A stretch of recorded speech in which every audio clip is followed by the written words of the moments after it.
그리스도의 백성들이 주의 빛 가운데로 나와 하나님의 말씀을 듣고 생명 얻기를 원합니다. 주님께서 이 자리에 저희들 경배하는 마음과 또 겸손한 마음으로 나왔습니다. 그리스도께서 계시지 아니하시면 저희의 모임이 헛되고 그리스도께서 말씀하여 주시지 아니하시면 저희의 예배드림이 아무것도 아닌 줄로 고백합니다. 간절한 마음으로 예수의 말씀을 들을 수 있도록 저희의 눈과 귀를 열어주시옵소서. 또 이 대림절에 오시는 그리스도를 마음에 환대하고 또 우리 마음 깊은 어두움까지 그 빛이 비추도록 주를 영접하고 또한 받아들이는 시간 되도록 은혜 베풀어 주시옵소서. 함께 나누어지는 하나님의 말씀을 믿음으로 받아들일 수 있도록 저희에게 믿음을 더하여 주시고 믿음으로 받들어진 말씀이 우리 가운데 역사하는 은혜를 함께 볼 수 있도록 도와주시옵소서. 주 예수 그리스도의 이름으로 기도합니다. 아멘. 저는 결혼 전에는 그런 제품을 사실은 별로 관심도 없었고 본 일도 없었지만 결혼한 후에 저희 아내가 무슨 화장품 섹션이나 뭐 이런 데 가면 저도 이렇게 따라가니까 자연스럽게 여자들이 사용하는 그런 물품들을 보게 됩니다. 제가 특별히 미국에 와서 놀란 것 중에 하나가 가게에 갔는데 이제 저희 집사람은 쇼핑을 하고 있고 저는 그 오목 거울이란 거를 처음 봤습니다. 오목 거울 아시죠? 네. 오목 거울을 이렇게 보니까 제 얼굴이 너무나도 크게 보이는 데다가 이 피부에 있는 이 작은 구멍 하나까지도 크게 확대시켜 주는 거를 보고서는 깜짝 놀랐습니다. 그리고 옆에 버튼이 있길래 버튼을 눌러봤더니 또 거울에서 이렇게 빛이 이렇게 들어와요. 그래서 얼굴에 있는 모든 잡티가 그냥 다 보여지는 그런 황당한 경험을 했습니다. 그러고 나서는 저는 그 다음부터는 절대로 오목 거울을 보지 않습니다. 얼굴에 너무 많은 것들이 보이기 때문에 절대 보지 않습니다. 오늘 우리가 읽은 이 말씀에 하나님은 빛이시다 이렇게 요한이 선포했습니다. 하나님이 빛이시라는 것은 하나님께서 우리 마음에 빛을 비추신다 그런 의미입니다. 마치 오목 거울에 있는 빛이 확 비추는 것처럼 저희 마음 가운데 하나님 빛을 비추실 때 보통 두 가지 반응하게 되지 않습니까? 첫 번째는 죄를 깨닫고 두려워하여서 엎드리는 것입니다. 내가 이렇게 추하구나. 내가 이렇게 부족하구나. 내가 이렇게 부서졌구나. 그것을 깊이 느끼면서 하나님 말씀 앞에 엎드립니다. 그러나 두 번째는 제가 오목 거울을 본 것처럼 다시는 오목 거울 보면 안 되겠다 그러고서는 하나님 빛으로부터 멀리 도망가는 것입니다. 그 두 가지의 반응이 하나님께서 우리 마음에 빛을 비추실 때 일어나게 됩니다. 말하자면 하나님이 우리 마음 가운데 빛을 비추시면 우리가 그냥 가만히 있을 수가 없다는 것이죠. 어떤 결정을 하게 되거나 또 어떤 행동을 하게 됩니다. 베드로가 갈릴리 호수에서 고기를 잡고 있을 때 밤새도록 고기를 잡고 새벽에 들어왔는데 아무것도 잡은 것이 없어서 굉장히 힘들고 낙심해 있었습니다. 그때 예수님께서 베드로의 배에 올라가서 다시 한번 나가서 깊은 곳에다가 그물을 내려라 이렇게 말씀하셨습니다. 베드로는 평생을 바다에서 살아온 사람입니다. 그래서 지금 나가봐야 고기 잡히지 않는다는 것을 뻔히 알고 있습니다. 하지만 그냥 말씀에 의지해서 배를 깊은 곳으로 몰고 가서 그물을 내렸습니다. 그물을 끌어올리는데 고기가 너무 많이 잡혀서 잡아 올릴 수 없을 정도로 배에 가득하게 됐습니다. 그때 베드로가 자기에게 말씀하신 이 예수가 바로 하나님의 아들이시라는 것을 알고서는 그 발 앞에 엎드립니다. 고기를 많이 잡게 해주셔서 감사합니다. 그렇게 말하는 것이 아니라 그 발 앞에 엎드려서 주님 저는 죄인입니다. 저를 떠나주십시오. 이렇게 얘기했습니다. 예수를 만나게 되면 그냥 가만히 있을 수는 없게 됩니다. 그분 앞에 베드로와 같이 엎드리거나 아니면은 그분을 부정하고 도망가거나 둘 중에 하나죠. 하나님이 우리 마음 가운데 빛을 비추시면 신자 안에는 보통 두 가지의 상반된 감정이 생깁니다. 그 중에 하나는 우리 안에 있던 죄들을 더 이상 사랑하지 않게 되는 것입니다. 그게 누추하게 보이고 내가 어떻게 이런 걸 하고 살았나 그러고서는 그 죄에서 멀리 떠나고 싶은 마음이 생기게 됩니다. 저는 고등학교 들어가기 전에 중학교 때 세례를 받았습니다. 그러나 저는 중학교를 아주 터프한 중학교를 다녔습니다. 남자애들만 한 18반, 한 학년에 18반인 그런 학교에 다녔어요. 매일매일 싸우는 게 일이었습니다. 그런 아이들 틈에 살다 보니까 저도 입이 굉장히 거친 사람이었습니다. 욕을 너무 많이 했어요. 상상이 안 되시죠? 네. 배우지도 않았는데 욕을 너무 잘해요. 근데 중학교 때 세례를 받았습니다. 그리고 고등학교를 들어갔는데 어느 날 제 입에서 나오는 욕설들이 굉장히 누추하게 느껴졌습니다. 전 누가 뭐라고 한 것도 아닌데 누가 저보고 왜 이렇게 욕을 잘하냐 뭐 그렇게 얘기한 것도 아니고 다들 열심히 욕을 해대고 있는데 어느 날 갑자기 내 입에서 나오는 것이 너무나도 추하다 하는 생각이 들었어요. 그래서 그 이후로부터 그냥 욕을 더 이상 하지 못하게 됐습니다. 그런 것이 내 입에서 나온다는 것 자체가 굉장히 부끄러운 일이 되었습니다. 예수를 우리가 만나게 되면 욕설을 멈추게 되고 우리 입에서 나오는 것들을 주의하게 되고 또 우리가 눈으로 보는 것들, 이전에는 성인 영화관 가면은 너무나도 즐겁고 그랬는데 이제는 그런 것들이 왜 저러고 살아야 되나, 그래서는 더 이상 발을 끊게 돼요. 눈을 돌리게 됩니다. 예전에는 술집에 가는 거 좋고 편하고 또 디스코텍에 가서, 요새는 디스코텍이 아니죠? 네, 죄송합니다. 클럽에 가서 이렇게 좀 안무, 무도를 하고 이런 걸 좋아했는데 이제는 그런 것들이 내 몸으로 그런 것을 한다는 것 자체가 굉장히 부끄러워집니다. 하나님의 빛이 우리 마음 가운데 비추면 그런 것들이 이제 누추하게 보입니다. 더 이상 하고 싶지 않아져요. 두 번째는 그 빛은 우리 마음 가운데 거룩하게 살고자 하는 열망을 불러일으킵니다.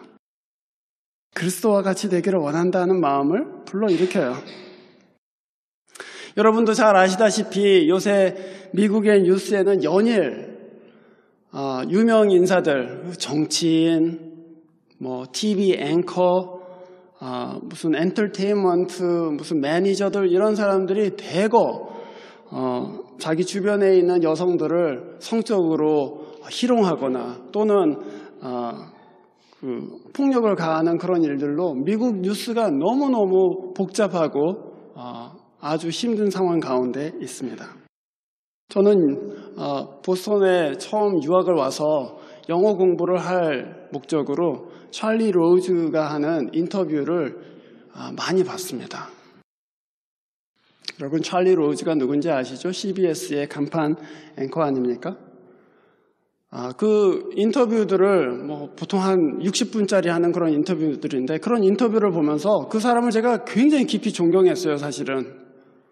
굉장히 인텔리전트하고 또 물어보는 게 이렇게 어떤 정치적인 견해에 치우치지 않고 목소리도 너무 젠틀하고 생긴 것도 얼마나 이렇게 지적으로 생겼는지 알 수가 없어요. 그래서 제가 영어 공부를 할 요량으로 그 인터뷰들을 쭉 봤는데 보면서 이 사람을 굉장히 존경하게 됐습니다. 그런데 요새 이 찰리 로즈에 대해서 나오는 기사들을 제가 보면서 너무 깊이 실망했습니다.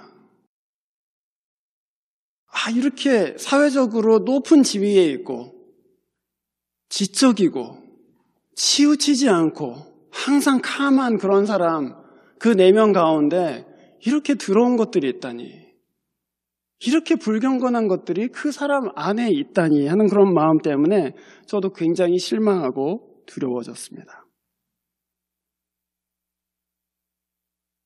112년경에 소아시아의 비시니아의 총독이었던 플리니라는 사람이 있습니다. 그 플리니가 어느 날 황제인 트레이전 황제한테 편지를 보냅니다. 그 편지 가운데 이 그리스도인들을 잡아서 퍼시큐트 해야 되는데 어떤 근거로 해야 됩니까? 하고 묻는 아주 유명한 플리니의 편지라는 것이 있습니다.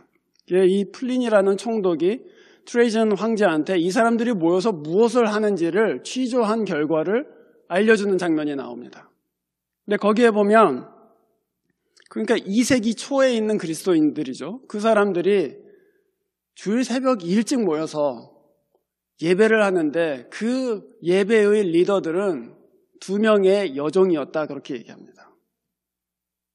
요새 우리가 목사님 그러면은 이렇게 우러러보고 하지만 그 2세기 초의 그리스도인 공동체의 어떤 리더들은 그 사회의 종들이었습니다.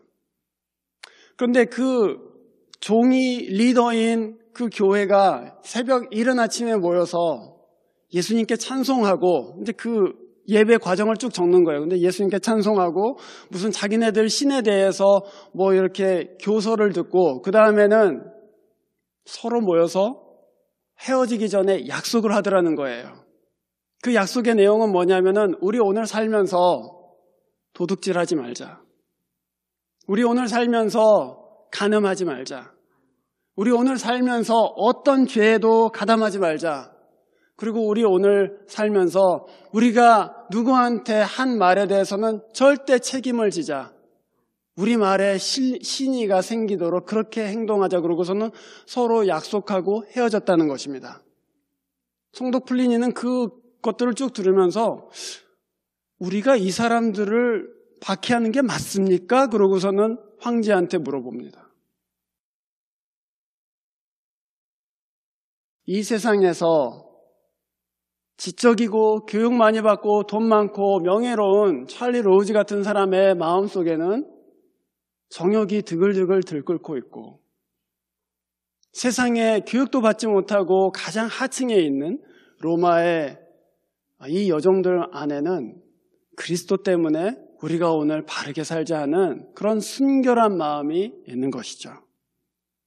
하나님의 빛이 사람의 마음 가운데 들어올 때 그 안에는 예수 그리스도와 같이 성결하게 살고자 하는 분명한 의지와 디자이어가 생기게 되는 것인 줄로 압니다. 하나님께서는 이렇게 우리 마음을 비추십니다. 근데 하나님께서 우리의 마음에 빛을 비추실 때 다만 우리 가운데 그런 죄를 드러내실 뿐만 아니라 하나님께서는 우리를 빛으로 만들어주십니다. 마태복음 5장 14절에서 16절까지 보면 예수님께서 제자들한테 이렇게 얘기합니다. 너희는 세상의 빛이다. 빛이 될 것이다. 이렇게 말씀하시지 않습니다. 너희는 빛이다. 그렇게 말씀하셨습니다. 그 말씀은 여러분 우리가 빛이 된다면 못하려고 빛이 되겠습니까 여러분? 예를 들어서 예수님이 우리를 손전등으로 만드신다면 빛이다 그러고 넌 손전등이다 그렇게 말씀하셨다면 손전등을 가지고 여러분 무엇 하시겠습니까? 어두운 곳으로 가야죠. 그렇죠? 어두운 곳을 밝히려고 손전등이 필요한 것 아니겠습니까? 그래서 예수님께서 우리를 너희는 세상의 빛이다 그렇게 얘기했다면 그 빛은 우리가 무엇을 해야 되는지를 알려주는 소명에 관한 말씀이 되는 것입니다. 너희들은 이 세상의 어두운 곳을 비추는 등불이다 그 말씀입니다. 제 얘기를 들어서 죄송스럽지만 제가 한 1년 반 전인가 학교의 도서관에 스타벅스에 커피를 마시려고 이렇게 줄을 쭉 서 있었습니다. 근데 제 앞에 어떤 시각장애인 여학생이 스타벅스에서 뭔가를 사려고 제 앞에 줄을 서 있었어요. 그래서 제가 그 학생하고 기다리면서 이제 대화를 하기 시작했습니다. 그래서 뭘 전공하느냐고 물었더니 법을 전공한다고 합니다. 꿈이 뭐냐고 물었더니 나중에 커서 자기 같은 장애인들 권익을 대변하는 변호사가 되고 싶습니다. 이제 그렇게 얘기를 해요. 그래서 이거 참 좋은 일이라고 잘 되기를 바란다고 그래서 카운터 앞까지 갔습니다. 그리고 이 학생은 자기 점심을 먹을 생각으로 샌드위치하고 음료수를 주문하고 그거를 값을 지불하려고 카드를 꺼내서 줬습니다. 그랬더니 이 카드를 그어보더니 스타벅스에 있는 직원이 이 카드에는 더 이상 돈이 남아있지 않다 이렇게 얘기하는 것입니다. 데비카드였어요. 돈이 남아있지 않대요. 굉장히 당황스러운 순간이었습니다. 그럼 점심 먹지 말아야 되겠고, 그래서 그 학생이 그냥 놔두라고 그러고 가려고 하는데, 제가 좀 그냥 점심을 사주고 싶은 생각이 들었습니다. 그래서 내가 점심 사주면 안 되겠냐고, 그래서 제 크레딧 카드로 그 학생의 점심을 사줬습니다. 그러고서는 빠이빠이 했어요. 말하자면 제가 그렇게 하려고 한 것은 아니지만 그래도 이 학생이 보이지 않는데 그런 어려운 상황 가운데서 좀 측은한 마음도 들고 또 응원해주고 싶은 마음도 들어서 그냥 얼마 안 되는 거 한 10불 정도 되는 거 제가 대신 내줬습니다. 그런데 여러분, 그 다음날 스타벅스에 제가 갔더니 그 아주머니가 저를 알아보시고서는 커피를 공짜로 주기 시작합니다. 저한테는 말하지는 않아요. 이것 때문에 공짜로 주는 거 그런 말은 하지 않는데 한 2학기 정도를 저한테 커피를 공짜로 주셨어요. 그래서 제가 느낀 게 있습니다. 우리가 정말 작은 빛이라도 들어 올리면 사람들은 자기의 빛도 들어 올리는구나. 하나님이 우리를 빛이라고 부르셔서 이 세상에서 정말 작은 일 하나, 정말 착한 행실 하나라도 들어 올리면 그게 사람들 마음 가운데 착한 행실을 다시금 일으키는구나. 하나님께서는 어쩌면 그것 때문에 그분이 분명히 이 세상을 다 비추고 계시는 하나님이신데도 불구하고 우리에게 너의 빛을 들어 올려라 하고 계시는지 모르겠습니다. 예수의 길을 깨달은 사람들은 하나님께서 우리를 빛으로 삼으셨다는 것을 알기 때문에 높고 밝은 곳이 아니라 사실은 어둡고 낮은 곳에 마음이 끌리게 되어 있습니다. 손전등 들고 대낮에 비추고 다니는 사람 보셨습니까? 안 보셨죠? 손전등 들고서는 항상 어두운 곳을 비추게 돼 있는 것이죠. 여러분 가운데 있는 빛, 그리스도께서 여러분 가운데 주신 경건하게 살고자 하는 마음, 선을 베풀고자 하는 마음, 그 마음을 들어 올리십시오. 그 마음을 막지 마십시오. 그 마음을 들어 올려서 예수께 영광이 되도록 하십시오. 그 마음을 들어 올려서 이 세상에 정말 작은 빛이라도 비추기를 원하는 마음으로 살아가십시오.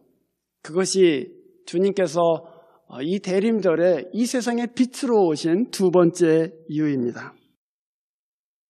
그런데 여러분, 하나님께서 우리를 빛으로 만드신다고 할 때 그냥 만들어지는 것은 아니겠죠. 하나님께서는 우리를 빛으로 만드시기 위해 우리 죄를 씻어주십니다. 오늘 우리가 읽은 말씀의 9절 말씀은 많은 사람들이 외우고 있는 아주 중요한 말씀입니다. 한번 다시 읽어보겠습니다. 우리가 우리 죄를 자백하면 하나님은 신실하시고 의로우신 분이셔서 우리 죄를 용서하시고 모든 불의에서 우리를 깨끗하게 해주실 것입니다. 하나님께서는 빛을 비추시면서 죄를 깨끗하게 해주시고자 하십니다. 왜냐하면 그 죄가 우리와 하나님 사이의 관계를 막고 또 그 죄가 우리와 이웃과의 관계를 막아버리기 때문입니다. 네, 여러분,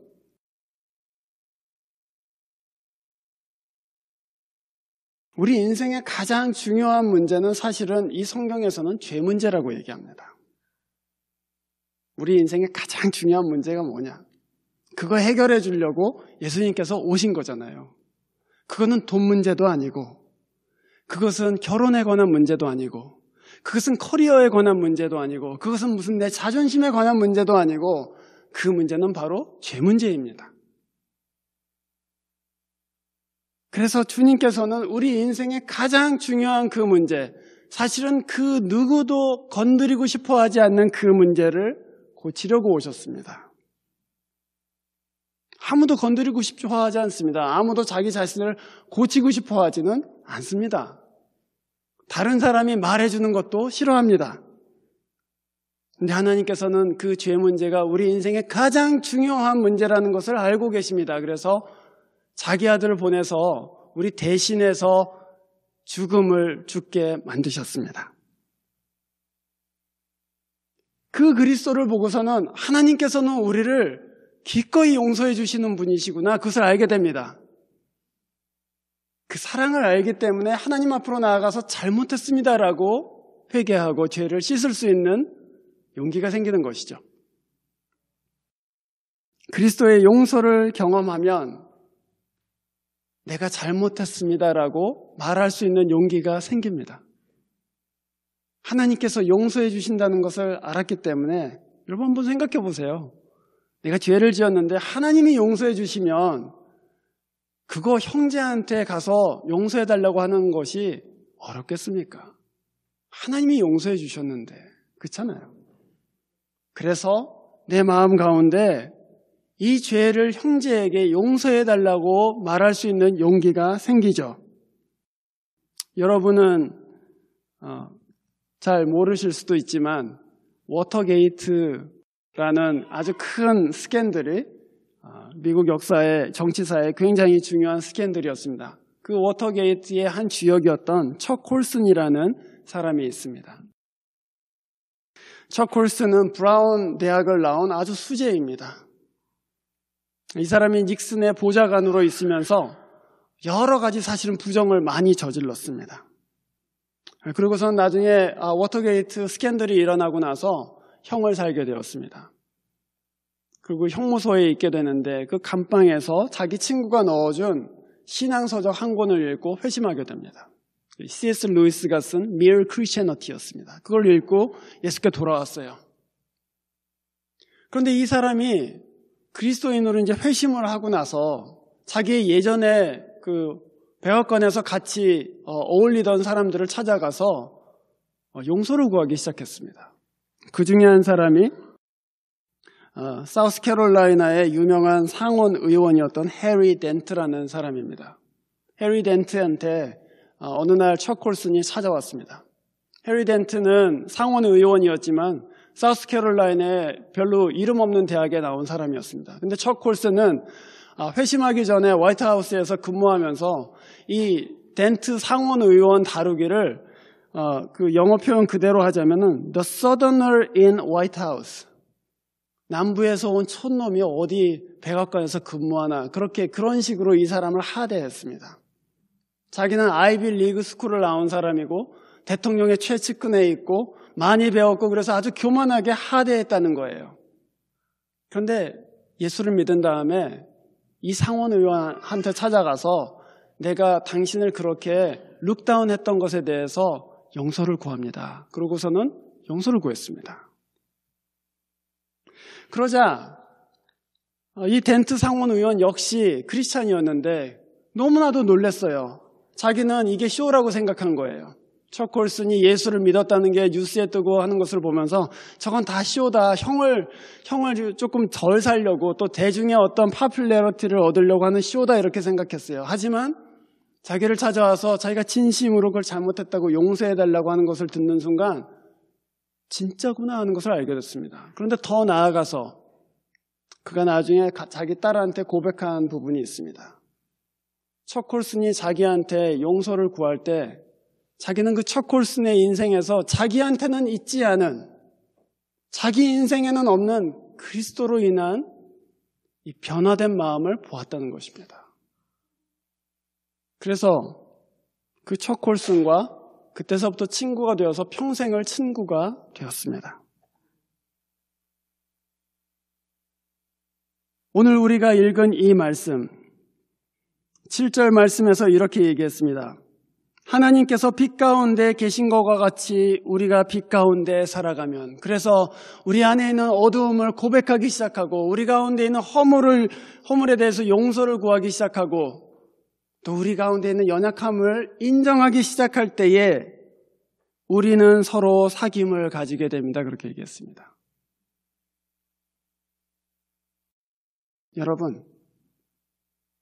여러분이 학교에 있건 일터에 있건 어디에 있건 진정한 친구가 되는 것이 언제입니까? 여러분이 돈이 많을 때가 아닙니다. 여러분이 지네릭스를 만점 받아서 사람들한테, 자기 친구들한테 막 지네릭스에 대해서 막 가르쳐주고 그럴 때가 아닙니다, 사실은. 여러분이 어떤 사람과 진짜 친구가 되는 때는 여러분이 용서를 구할 때입니다. 여러분이 여러분의 연약함을 드러낼 때입니다. 내 안에 이런 것이 있다고. 여러분이 여러분 안에 있는 것들을 드러낼 때, 특별히 연약한 것과 여러분의 죄를 드러내고 고백하고 용서를 구할 때에 사람들은 자기 마음에 있던 담도 무너뜨립니다. 나도 죄인이라고. 나도 연약하다고. 나도 너와 똑같이 그렇게 때 묻은 인생이라고 자기 고백을 듣고 자기도 고백하게 되는 거예요. 그 사람들이 겸손한 마음으로 서로 연합할 수 있는 것이죠. 그래서 그 사람들은 사귐을 가지게 됩니다라고 이 성경 말씀이 말하고 있습니다. 빛 가운데 사시기를 연습하십시오. 주님의 빛이 우리에게 비춰질 때 우리에게 드러나는 허물과 연약함들을 여러분의 이웃들에게 말씀하십시오. 좋은 것을 나눌 때 친구가 되기도 하지만 내 안에는 가장 어렵고 두렵고 또 죄된 것을 나눌 때, 그 고백할 때에 여러분 진짜 친구가 되고 또한 사귐이 일어나는 줄로 압니다. 그것을 통해서 하나님께서 여러분을 빛으로 이 세상 가운데 삼으실 것이고 여러분을 이 세상 가운데 순결한 그리스도의 일꾼으로 세우실 줄로 믿습니다. 마지막으로 우리가 읽은 본문 10절에 이렇게 되어 있습니다. 우리가 만약에 죄를 지은 일이 없다고 말한다면 우리는 하나님을 거짓말쟁이로 만드는 것이고 하나님의 말씀이 우리 가운데 있지 않다, 이렇게 얘기했습니다. 하나님의 말씀이 우리 가운데 있지 않다. 우리가 7절 말씀대로 하자면 빛 가운데 살라, 그렇게 말씀드렸습니다. 우리는 당연히 어떻게 빛 가운데 살 수 있습니까? 라고 묻게 됩니다. 빛 가운데 산다는 것은 그 그리스도의 말씀을 내 마음속에 빛으로 품는 것을 의미합니다. 시편 119편 105절 말씀에 우리가 너무 잘 알고 사랑하는 말씀이죠.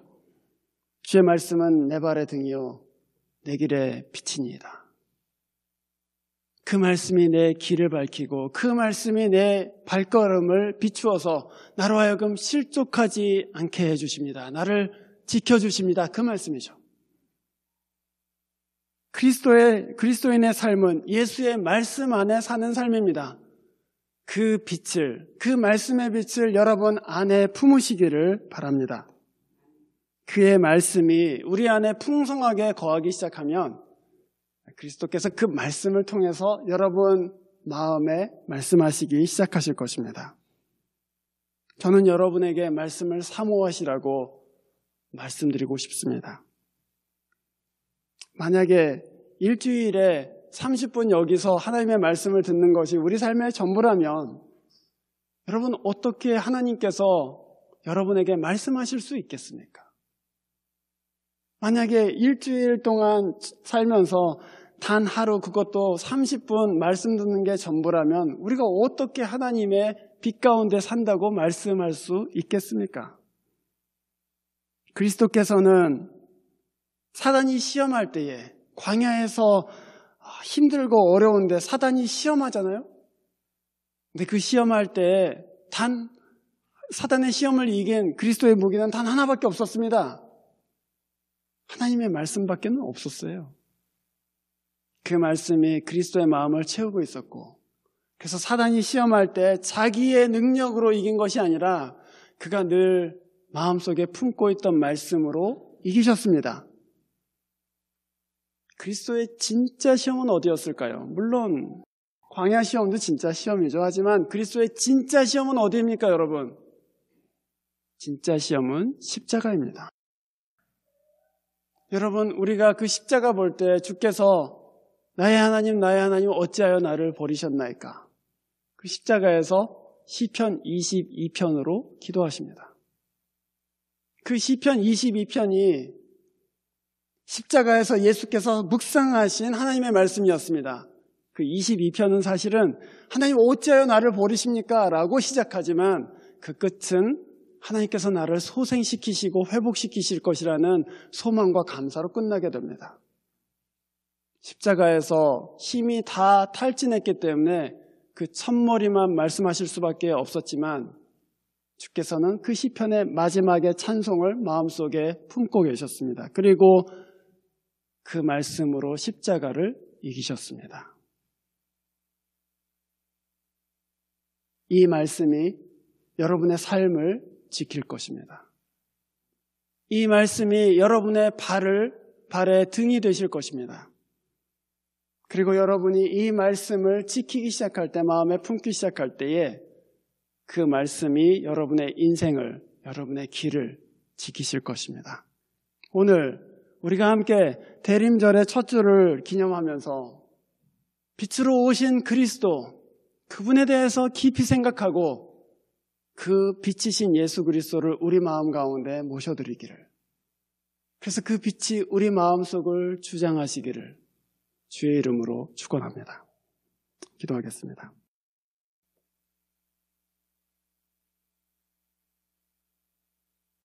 하나님 아버지, 은혜를 감사드립니다.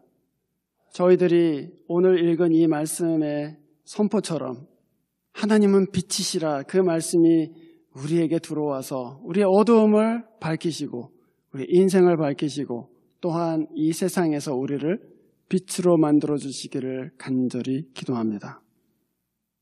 빛으로 오신 그리스도를 품은 사람들로 살 수 있게 해 주시옵소서.